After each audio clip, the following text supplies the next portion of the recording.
अध्याय पहला। अर्जुन की निराशा। धृतराष्ट्र उवाच धर्मक्षेत्रे कुरुक्षेत्रे समवेतायुयुत्सवः मामका पाण्डवाश्चैव किमकुर्वत संजय। धृतराष्ट्र ने कहा, हे संजय, धर्मभूमि कुरुक्षेत्र में युद्ध की इच्छा से एकत्रित होने वाले मेरे और पांडु पुत्रों ने क्या किया? जिस तरह से गीता का प्रारंभ होता है उससे यह स्पष्ट हो जाता है कि गीता भारत के महान महाकाव्य महाभारत का एक अंग है। धृतराष्ट्र, जो जन्मजात अंधे थे, कौरवों के पिता थे। संजय उनके सारथी थे, जिन्हें ऋषि व्यास ने वरदान दे रखा था कि वे दूर से ही कुरुक्षेत्र के मैदान में हो रही घटनाओं को देख और सुन सकेंगे। यही कारण है कि धृतराष्ट्र संजय को युद्ध के मैदान में घटित हो रही घटनाओं का वर्णन करने के लिए कहते हैं। युद्ध क्षेत्र को धर्म क्षेत्र अर्थात धर्म का मैदान कहा गया है, क्योंकि कुरुक्षेत्र के युद्ध स्थल में अर्जुन के पक्ष में श्री कृष्ण स्वयं उपस्थित हैं, जिनमें उचित और अनुचित, भले और बुरे में अंतर करने तथा अनुचित और बुरे का परित्याग कर उचित और भले को ग्रहण करने का पूर्ण सामर्थ्य है। इस मैदान में बुराई की शक्ति के विरुद्ध युद्ध करना है और न्याय को स्थापित करना है। धर्म और अधर्म, उचित और अनुचित में भेद कर सकने का विवेक केवल मनुष्य को प्रदान किया गया विशेष सामर्थ्य है।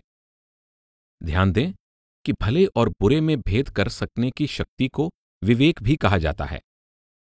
हितोपदेश में कहा गया है, खाना, सोना, संतान की उत्पत्ति करना और भय के गुण मनुष्य और पशु दोनों में समान रूप से पाए जाते हैं। मनुष्यों को पशुओं से अलग करने वाला एकमात्र गुण धर्म की पहचान है। धर्म ही सांसारिक समृद्धि का साधन है और धर्म ही मुक्ति का साधन भी है। इसलिए धर्म पारमार्थिक विकास का साधन है और अधर्म पारमार्थिक अधोगति या पतन का कारण है। कुरुक्षेत्र का अर्थ है कुरुवंशी कौरवों का मैदान। कौरव उस समय का प्रमुख वंश था। कुरु का अर्थ कुछ करने का आदेश देना भी है।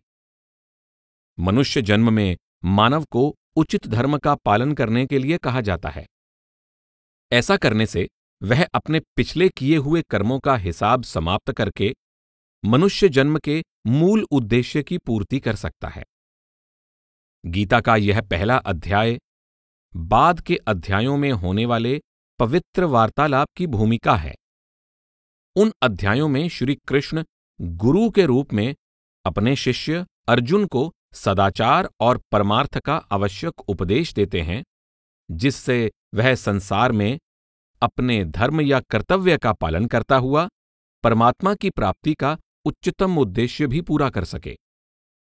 संजय उवाच दृष्ट्वा तु पाण्डवानीकं व्यूढं दुर्योधनस्तदा आचार्यमुपसंगम्य राजा वचनमब्रवीत्।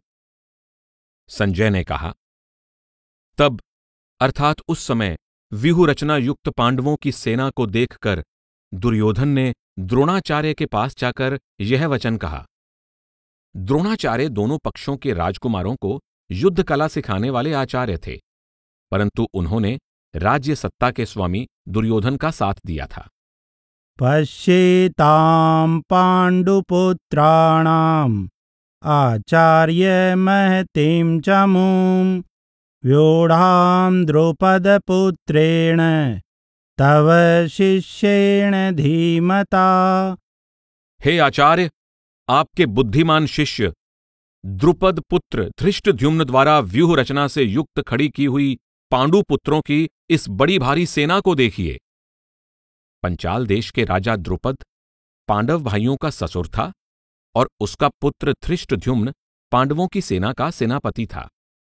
अत्र शूरा महेश्वासा भीमार्जुन समायुधि युयुधानो विराटश्च द्रुपदश्च महारथः धृष्टकेतुश्चेकितानः काशीराजश्च वीर्यवान् पुरुजित्कुन्तिभोजश्च शैव्यश्च नरपुङ्गवः युधामन्युश्च विक्रान्त उत्तमौजाश्च वीर्यवान् सौभद्रो द्रौपदेयाश्च सर्व एव महारथाः।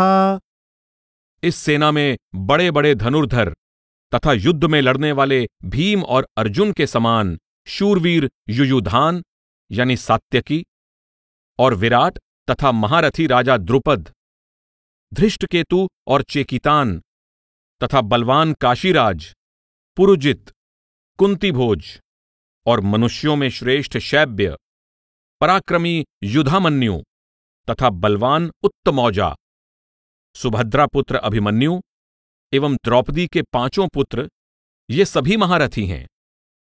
युयुधान, जिसे सात्यकी भी कहा जाता है, भगवान श्री कृष्ण का सारथी था। विराट उस राज्य का राजा था जहां कभी पांडवों ने वनवास के समय वेश बदलकर कुछ दिन गुजारे थे। धृष्टकेतु चेदी के राजा शिशुपाल का बेटा था। चेकितान एक प्रसिद्ध यादव योद्धा था। कुंतीभोज पुरुजित का घर का नाम था, इसलिए उसे पुरुजित कुंतीभोज कहा जाता है। शैब्य शिबी देश का राजा था। युधामन्यु और उत्तमौजा प्रसिद्ध योद्धा थे जो अर्जुन के रथ के पहियों के रक्षक थे। अस्माकं तु विशिष्टाये तान्निबोध द्विजोत्तम नायका मम सैन्यस्य संज्ञार्थं तान् ब्रवीमि ते। हे द्विजोत्तम अर्थात ब्राह्मणों में श्रेष्ठ, हमारे पक्ष में भी जो प्रधान हैं उन्हें समझ लीजिए। आपकी जानकारी के लिए मैं उन्हें बतलाता हूं जो मेरी सेना के सेनापति हैं। द्विज का अर्थ है जिसका दोबारा जन्म हुआ हो। वास्तव में इस शब्द का संकेत उन व्यक्तियों की ओर है जो गुरु से दीक्षा प्राप्त कर पारमार्थिक जीवन में प्रवेश कर गए हैं। आमतौर पर यह ब्राह्मण जाति का सूचक है। भवान् भीष्मश्च कर्णश्च कृपश्च समितिञ्जय अश्वत्थामा विकर्णश्च सौमदत्तिस्तथैव च।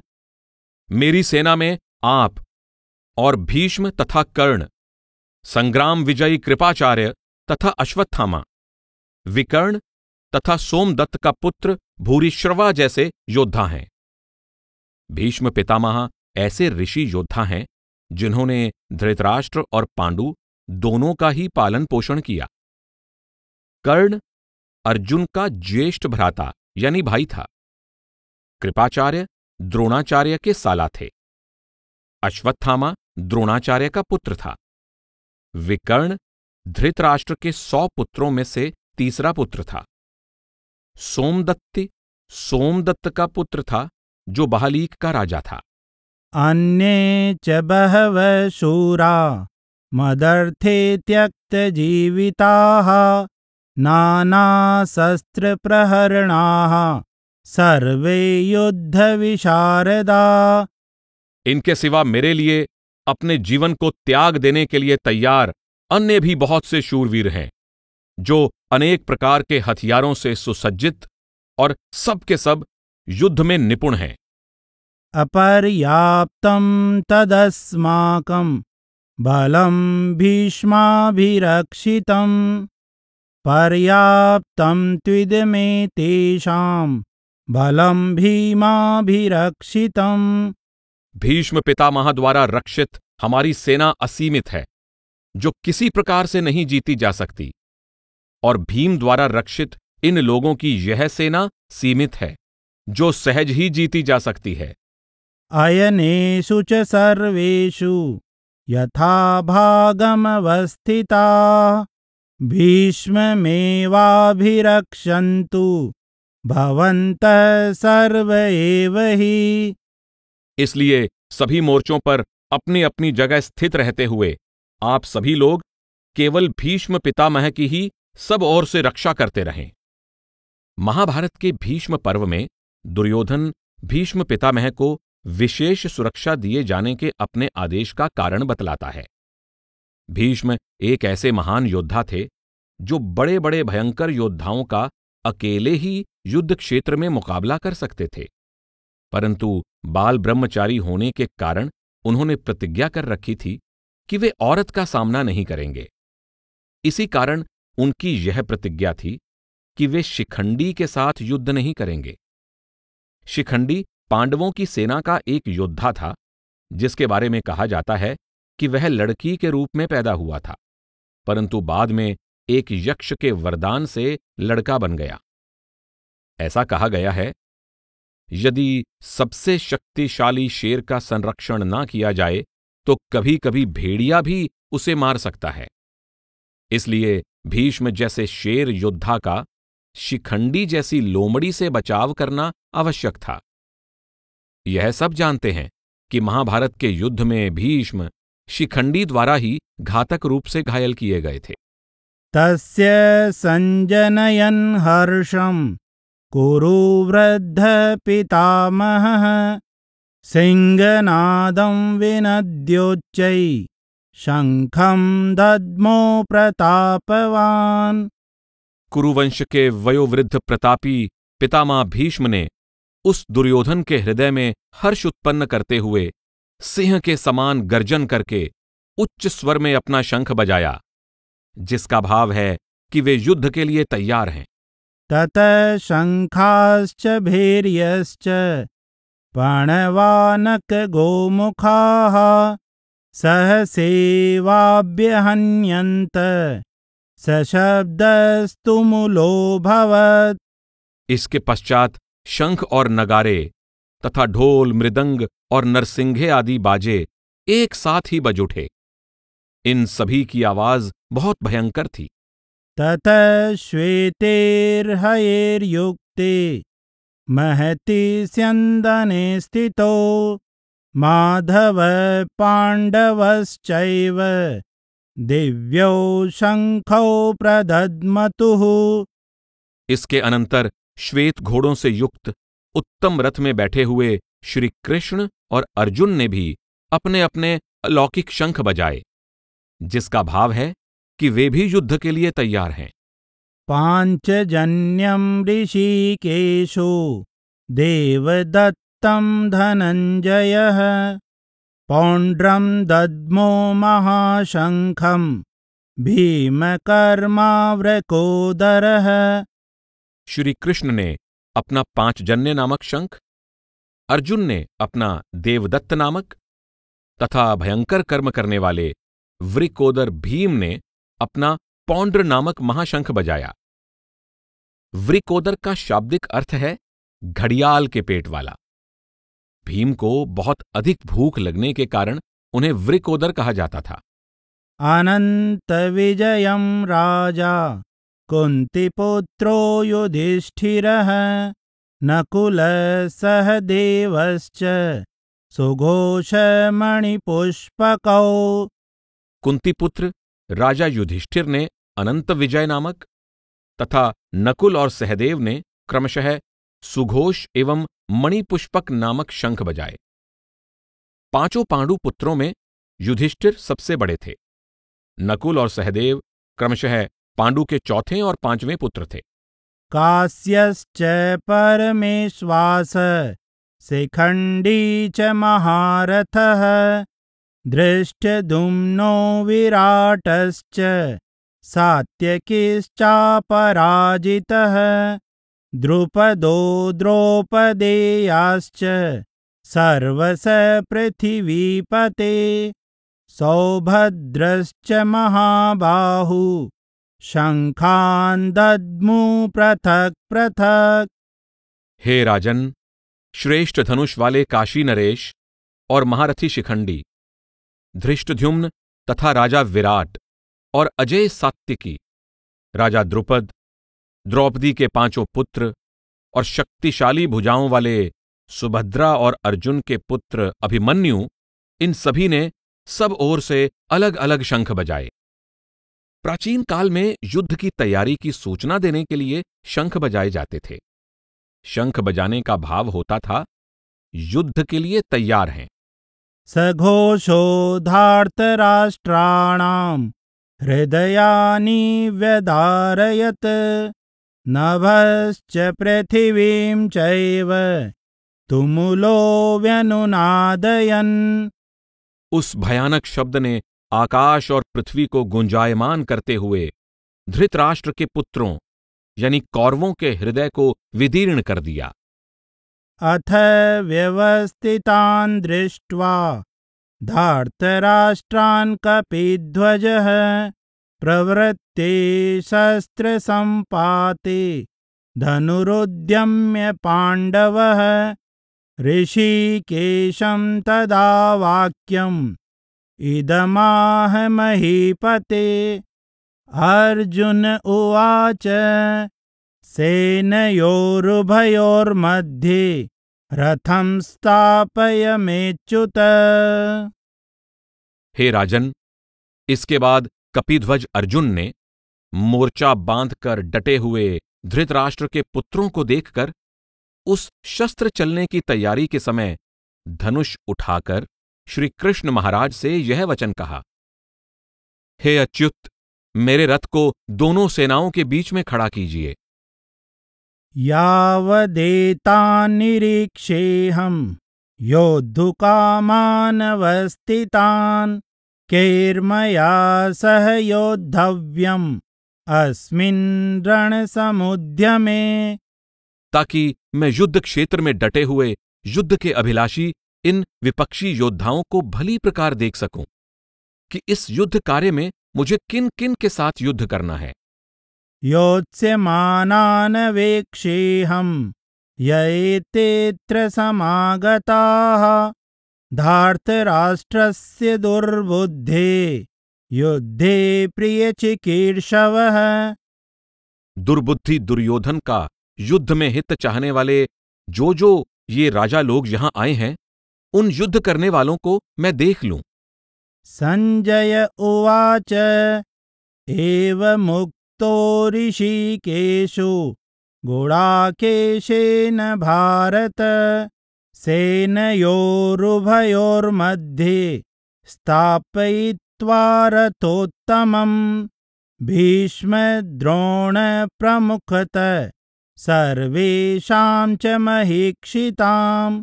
उवाच पार्थ पश्येतान् समवेतान् कुरुनिति। संजय ने कहा, हे धृतराष्ट्र, निद्रा को जीतने वाले अर्जुन द्वारा इस प्रकार कहने पर भगवान कृष्ण ने अर्जुन के उस उत्तम रथ को दोनों सेनाओं के बीच में भीष्म पितामह और द्रोणाचार्य तथा अन्य सभी राजाओं के सामने खड़ा करके इस प्रकार कहा, हे पार्थ, इन इकट्ठे हुए कौरवों को देखो। तत्रापश्यत् स्थितान् पार्थ पितॄनथ पितामहान् आचार्यान् मातुलान् भ्रातॄन् पुत्रान् पौत्रान् सखींस्तथा स्वसुरान् सुहृदश्चैव सेनयोरुभयोरपि। इसके बाद अर्जुन ने उन दोनों सेनाओं में स्थित पिता के भाइयों को, दादों को, गुरुओं को, मामाओं को, भाइयों को, पुत्रों को, पौत्रों को, मित्रों को तथा ससुरों और सुहृदों को भी देखा। तान् समीक्ष्य स कौन्तेय सर्वान् बन्धूनवस्थितान् कृपया परयाविष्टो विषीदन्नमिदं ब्रवीत्। उन उपस्थित संपूर्ण बंधुओं को देखकर वे कुंती पुत्र अर्जुन अत्यंत करुणा एवं शोक से युक्त होकर यह वचन बोले। अर्जुन उवाच दृष्ट्वेमं स्वजनं कृष्ण युयुत्सं समुपस्थितं सीदन्ति मम गात्राणि मुखं च परिशुष्यति वेपथुश्च शरीरे मे रोमहर्षश्च जायते। अर्जुन ने कहा, हे कृष्ण, युद्ध के अभिलाषी इन स्वजनों को देखकर मेरे अंग शिथिल हुए जा रहे हैं। मेरा मुंह सूख रहा है तथा मेरे शरीर में कंपन एवं रोमांच हो रहा है। गाण्डीवं संसृते हस्तात् त्वक्चैव परिदह्यते न च शक्नोम्यवस्थातुं भ्रमतीव च मे मनः। हाथ से गांडीव धनुष खिसक रहा है और त्वचा बहुत जल रही है। मेरा मन भ्रमित सा हो रहा है, इसलिए मैं खड़ा रहने में भी समर्थ नहीं हूं। निमित्तानि च पश्यामि विपरीतानि केशव न च श्रेयोनुपश्यामि हत्वा स्वजनमाहवे। हे केशव, मैं लक्षणों को भी विपरीत देख रहा हूं तथा स्वजनों का युद्ध में वध करके किसी तरह का कल्याण नहीं देखता हूं। न कांक्षे विजयं कृष्ण न च राज्यं सुखानि च किं नो राज्येन गोविन्द किं भोगैर्जीवितेन वा। हे केशव, मैं न तो विजय चाहता हूं और न राज्य और न सुखों को ही चाहता हूं। हे गोविंद, हमें राज्य से अथवा भोगों से और जीवन से भी क्या प्रयोजन है। येषामर्थे कांक्षितं नो राज्यं भोगा सुखानि च तैमेव स्थिता युद्धे प्राणांस्त्यक्त्वा धनानि च। जिनके लिए हमें राज्य, भोग और सुखों आदि की इच्छा है, वे सब तो अपनी धन दौलत और जीवन की आशा को त्याग कर युद्ध में खड़े हैं। आचार्या पितरः पुत्रा तथैव च पितामहा मातुला स्वसुरा पौत्रा शाला संबंधिनस्तथा। इनमें गुरुजन, पितृगण, पुत्रगण, पितामह, मामा, ससुर, पौत्रगण, साले तथा अन्य सगे संबंधी लोग हैं।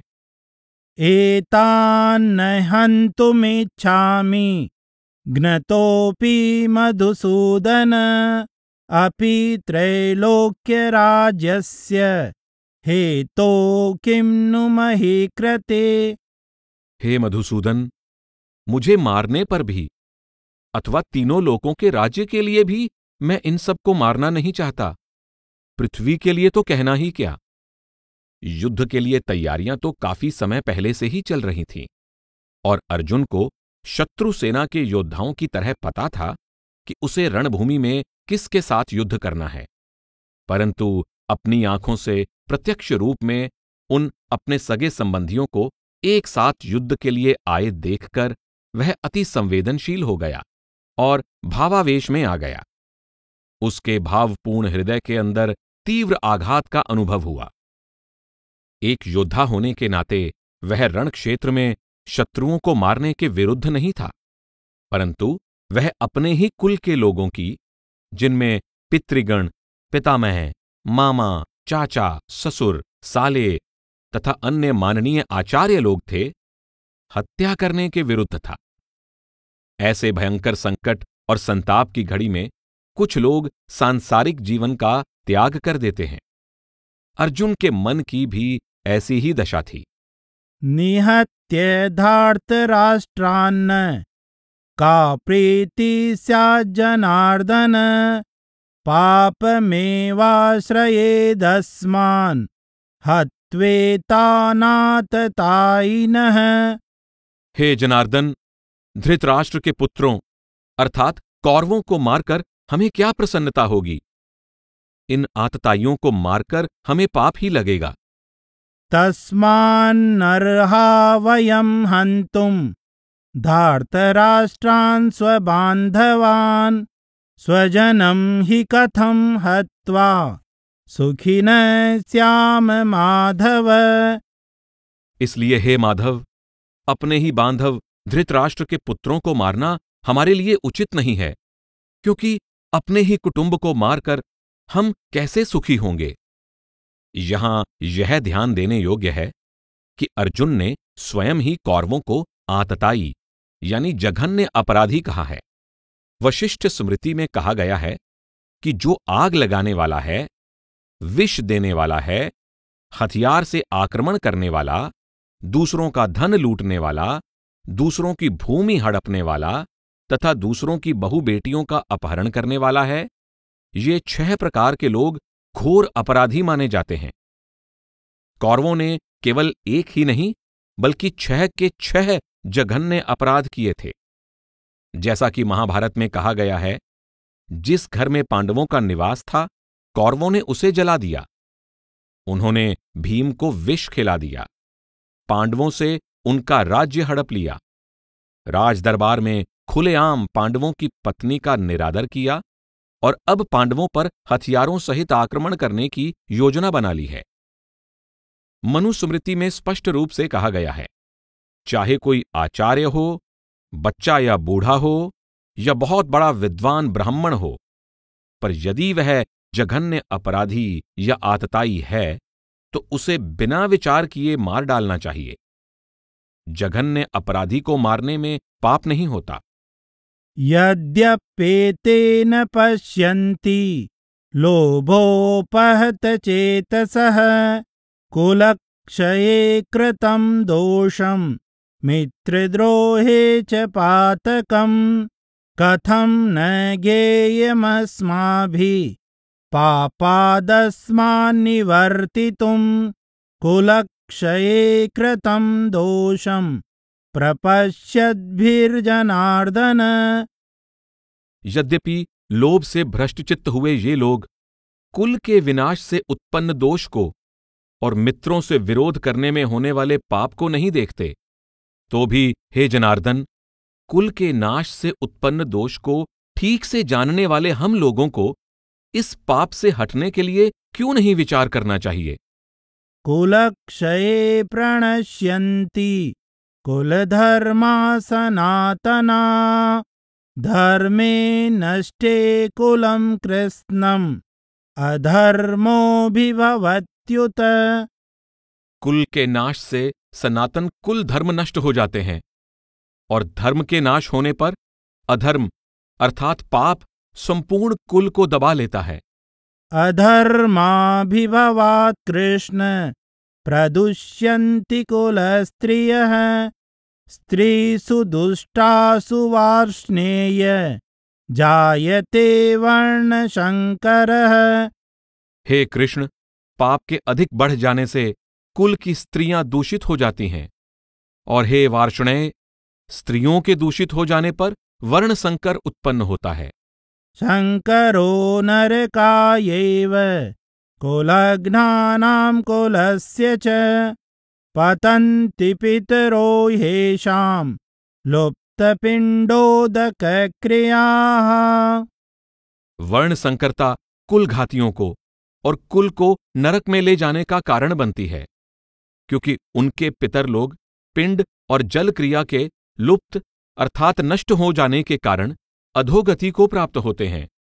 दोषैरेते कुलघ्नानां वर्णसंकरकारकैः उत्साद्यन्ते जातिधर्मा कुलधर्माश्च शाश्वताः। इन वर्ण संकरता को उत्पन्न करने वाले दोषों से कुल घातियों के सनातन कुल धर्म और जाति धर्म नष्ट हो जाते हैं। उत्सन्न कुलधर्माणां मनुष्याणां जनार्दन नरके नियतं वासो भवतीत्यनुशुश्रुम। हे जनार्दन, जिनके कुल धर्म नष्ट हो जाते हैं, उन मनुष्यों का अनिश्चित काल तक नरक में वास होता है, ऐसा हम सुनते आए हैं। अहो बत्महत् पापं कर्तुं व्यवसिता वयं यद्राज्यसुखलोभेन हन्तुं स्वजनमुद्यताः। अहो, हम लोग महान पाप करने को तैयार हो गए हैं, जो कि राज्य सुख के लोभ में पड़कर स्वजनों को मारने के लिए तैयार हैं। यदि माम प्रतीकारम् अशस्त्रं शस्त्रपाणयः धार्तराष्ट्रारणे हन्युः तन्मे क्षेमतरं भवेत्। मेरे लिए यह अधिक कल्याणकारी होगा यदि मेरा सामना न करने वाले शस्त्र रहित को धृतराष्ट्र के शस्त्रधारी पुत्र रण में मार डालें। संजय उवाच एवमुक्त्वार्जुन संख्ये रथोपस्थ उपाविशत् विसृज्य ससरं चापं शोकसंवेग्नमानसः। संजय ने कहा, रणभूमि में शोक से उद्विग्न मन वाला अर्जुन इस प्रकार कहकर बाण सहित धनुष को त्याग कर रथ के पिछले भाग में बैठ गया। उस समय अर्जुन अपने समाज में प्रचलित रीति रिवाजों और सदाचार से संबंधित परंपराओं से प्रभावित हो रहा था। ऐसा नहीं था कि उसके अंदर अचानक कोई सत्य का प्रकाश पैदा हो गया था। उसे अभी अपने गुरु श्री कृष्ण के वचनों को सुनना था। उन्होंने उसे पहले सांसारिक स्तर पर अपने कर्तव्यों का पालन करने का उपदेश दिया और फिर बाद में ऊंचे पारमार्थिक ज्ञान का उपदेश दिया। उन्होंने समझाया कि सांसारिक कर्तव्यों का पालन करने से पारमार्थिक जीवन में विघ्न नहीं पड़ता। जीव का असली शत्रु उसकी अज्ञानता है, जो उसे अहंकार और आसक्ति द्वारा मोह में डाल देती है। निष्काम भाव से अपने कर्तव्य का पालन करना अनुचित नहीं है, यदि यह कर्तव्य प्रभु की इच्छा समझकर कर्म फल से निर्लिप्त रहकर किया जाए। यद्यपि यहां अर्जुन केवल अपने भीतर उत्पन्न हुए संघर्ष के कारण चिंतित है और उसे उत्तम दिशा निर्देश की आवश्यकता है, परंतु अर्जुन ने जिस प्रश्न को उठाया है और जिस ढंग से उसे प्रस्तुत किया गया है, उससे मनुष्य जन्म के मूल उद्देश्य और उस उद्देश्य की पूर्ति के साधन की सारी समस्या हमारे सामने आ खड़ी है।